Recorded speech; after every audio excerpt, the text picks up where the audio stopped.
Yes, I believe that when I came back on February 21st last year through the Atlanta airport, I contracted the COVID-19 virus and didn't know it. The only people that had it at that time was the cruise ship off of California, and nobody really in the United States really had been diagnosed with COVID-19. So when I came back, the next 5 days I felt fine, but then I started getting a scratchy throat and headache and stuff that normally you would think was associated with the flu.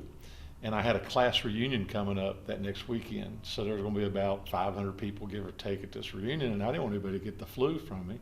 So I went to a quick care, and just so happens the doctor at the quick care was also a graduate from Southwood High School too, and he was graduated with me, and I said, man, I don't want to get anybody sick, and with the flu, and he checked me for flu, and it was negative.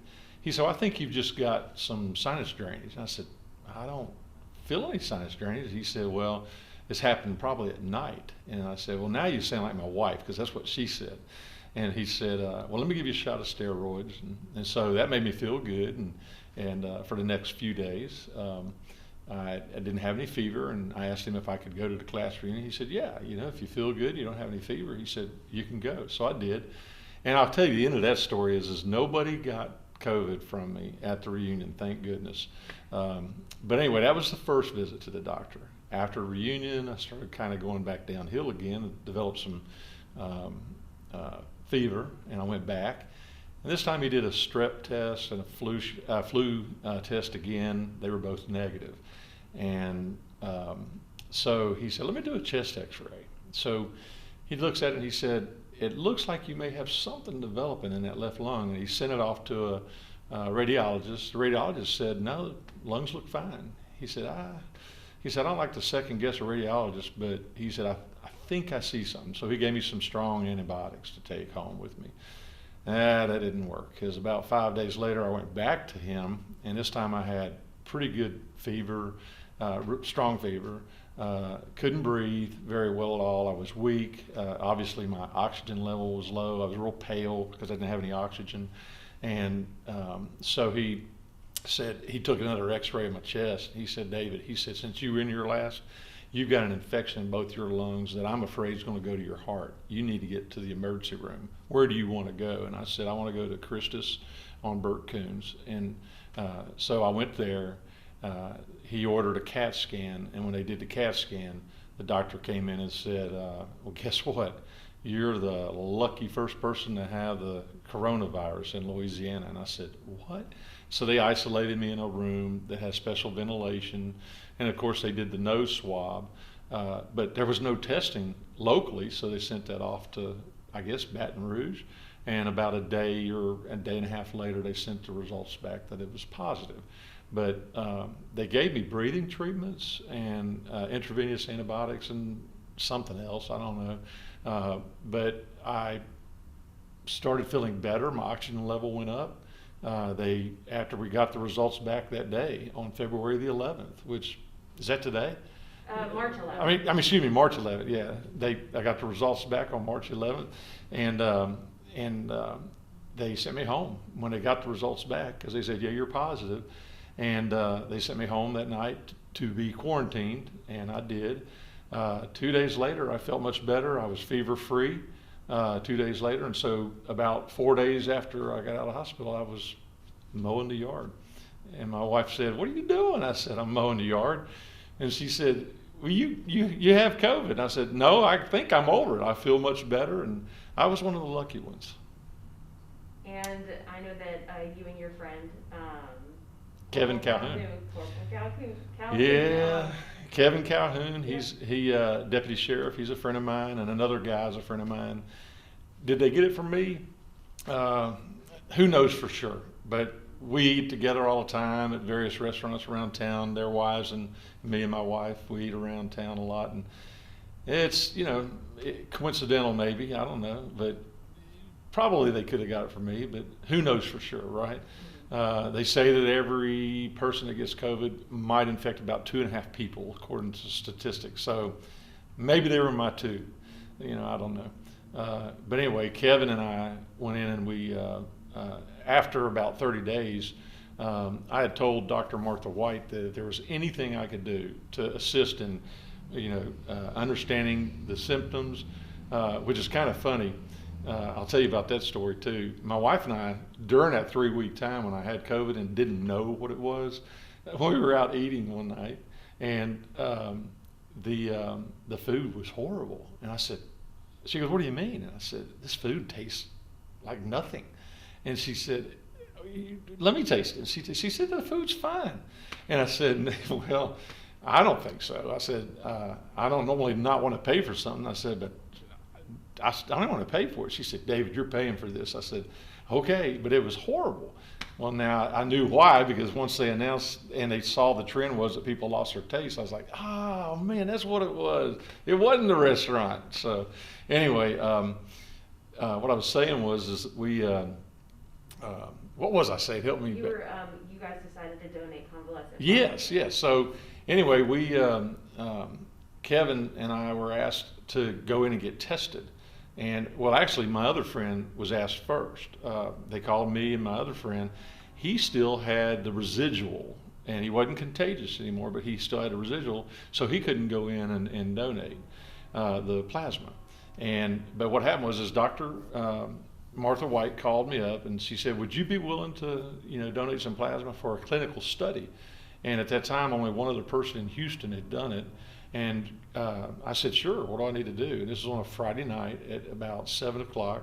We went to Willis Knight in Piermont, and they tested me and my friend, and they said, "Well, my friend was still positive, I was negative, and so that meant that I could donate." And then they called Kevin Calhoun, because we were the early ones. We were the only ones that had it, that were over it. And so Kevin and I both tested negative. We went to LifeShare on Linwood Avenue the next day, and they drew the plasma from us, and it's a very easy process. It only takes about an hour, and they remove your blood, separate the plasma, and then put the blood and the saline back in, and you don't really feel anything from that. And so what's left is like 3 to 4 units of plasma. Well, they immediately took the plasma to the hospital where Dr. Martha White's husband was, and he was very sick. He was, as she put it, he was circling the drain and not doing well. We were just together yesterday, and she used that phrase. Not a happy thought at all, of course. Well, they gave him my plasma because we were a blood match, A positive, and he came out of it, and so that was the beginning, I guess, of the convalescent plasma donations. And they still encourage people to do that. As a matter of fact, the little jingle they use, or whatever you want to call it, is donate before you vaccinate, because you can't give after you vaccinate. Right now, the FDA does not approve convalescent donations if you've had a vaccine. So, knowing that y'all were the first in the state to participate in this, and knowing how successful it's been this past year, what are your thoughts about that? It feels good. I asked myself, why did I get this? Why was I the lucky lotto winner? I wish I could win the lottery like that. Now looking back, I feel like I won the lottery because I've been able to help a lot of people. I donated as often as I could. Convalescent plasma, you can't, LifeShare only accepts it every 2 weeks. And so I gave it as often as I could. At first it was only once a month. Then they changed that protocol down to where it was once every 2 weeks. And so I gave as often as I could, hoping that I could help people. So if there was a silver lining for me getting it as early as I did, getting over it, I'm back to normal, I'm healthy, no residual health effects. If you were to ask me, would you go through that again? Yeah, because I think maybe I saved some lives. At least Dr. White's told me I saved her husband's life, and if that was all it was for, then that's what it was, a good thing. And you also gained friendships. Oh yeah, I gained friendship with them. They're great people, and she's called me about various things through this to help with some of the setup of the vaccination locations. Like today, they were doing one, I believe, was maybe today at the fairgrounds, and they got one planned at other locations, and so she's called me, and I've called her. She was a big help because it was all unknown, and I relied on her to answer a lot of questions. I mean, I was scared, and I was scared for my friends when they first told me that I had it. My reaction I was pretty upset, and so they said, "Oh, you're going to be fine." I said, "I know I'm going to be fine. What about all the people I came in contact with?" And fortunately, I wasn't coughing and hacking and sneezing or whatever else, and apparently maintained enough social distancing during the time when I had it that only maybe 2 people got it from me instead of folks I work with or people at the class reunion. Looking back and realizing it's been a year since your confirmed case came back, that Governor John Bel Edwards declared a public health emergency for the state, is it crazy to think it's been a year?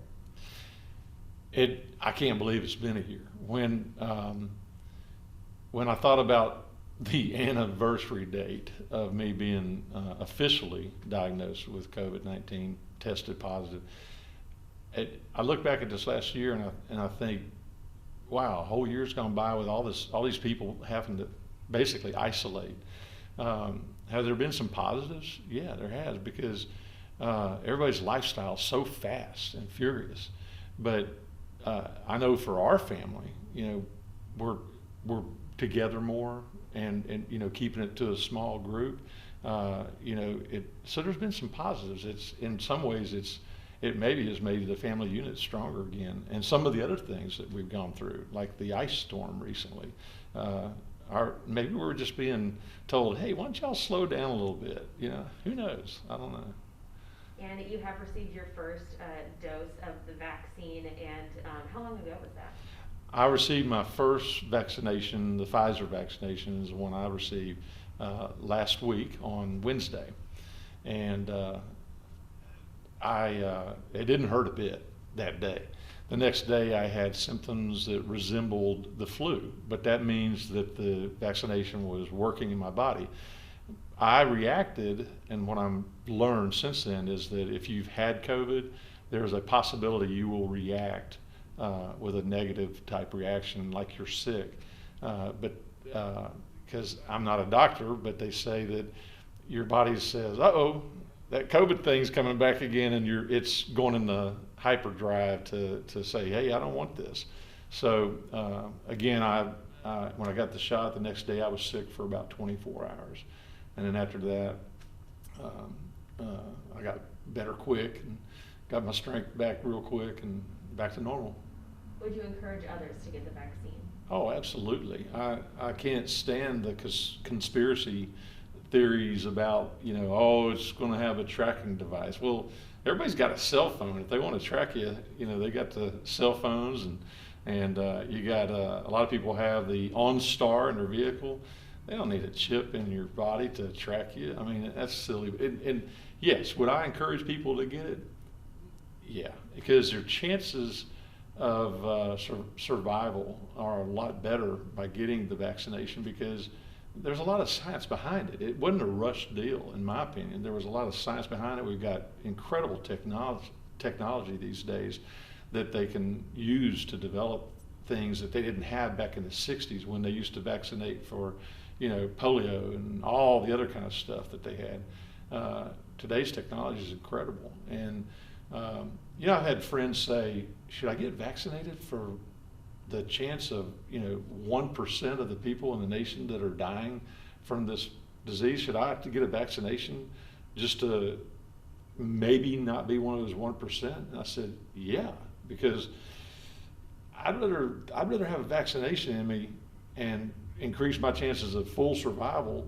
And I mean, if somebody had a gun that had 100 bullets in it, would you want that pointing at you if they pulled the trigger?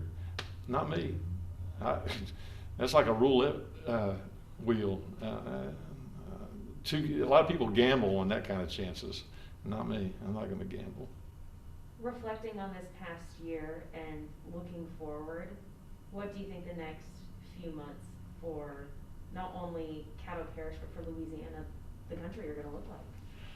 I think that there's been a lot of neat changes where people use WebEx, FaceTime, and it increased a lot of people's technical type expertise, people that are my age and older. I use it already through work a lot, but now everybody seems to be using it, or a lot more people are using it. And I think that you're going to see officing change a lot. I hate to say it, but I wouldn't want to be a commercial real estate agent right now or leasing agent, because that's going to be a challenge, because a lot of people are liking working from home, and production for work seems to be actually up for people that can work at home, because basically when you're working, if you're an office type worker, you're in meetings that can be done through WebEx and phones, and it's changed travel and everything.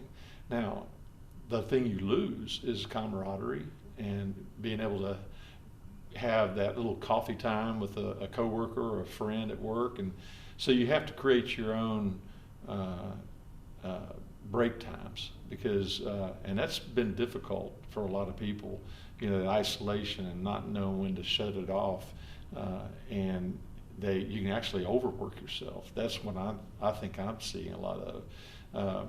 I experienced it at first too, and you have to force yourself. But fortunately for me, my son-in-law and daughter and my first grandchild moved into our house during some of this time, and they were with us for about 5.5 months. And so my grandchild gave me opportunities to have a really cool break time, because he would, whenever they were coming around, I would see his smiling face, and I would take that time to break and get away from the computer and visit with him. It was a neat bonding time. So again, that was an opportunity I never would have had if I was still reporting to my office in downtown Shreveport. And that was a cool opportunity to have that interaction with my first grandchild. And is there anything I didn't ask that you would like to add? Wow, I'm trying to think.